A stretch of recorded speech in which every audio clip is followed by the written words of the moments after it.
But you have to be prepared with the shield of faith, and the shield of faith comes from the faith doctrine, the one revealed to the Apostle Paul. The Apostle's faith gives no shield, because that was actually performing miracles. Peter walked upon the water and then he sank down. And with his shadow he healed the sick.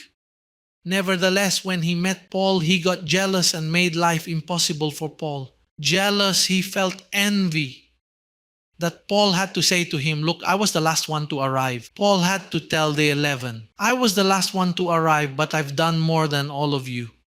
That is how Paul had to do it. Because the 11, what they experienced was practical faith. But the faith that gives a shield was only given to the Apostle Paul. Religion gives no shield. Religion gives you customs and commandments. Don't do this, don't wear that, don't take it off. Look, do not eat meat on such days. Do this. Signs, but look what a shield. Look. Counting beads. There is no shield there. There is no shield there.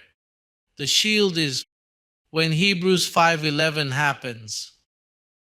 Hebrews 5:11. Man, it's so hard to explain the grace to someone who doesn't know it. They misunderstand you right away. No, because my pastor talks about that too. No, but look, it is just that. No, but look. And you try to explain, but it is a problem. It gets hard.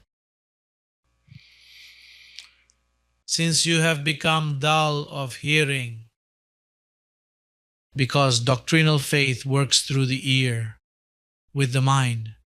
For though by this time you ought to be teachers, you need someone to teach you again the first principles of the oracles of God.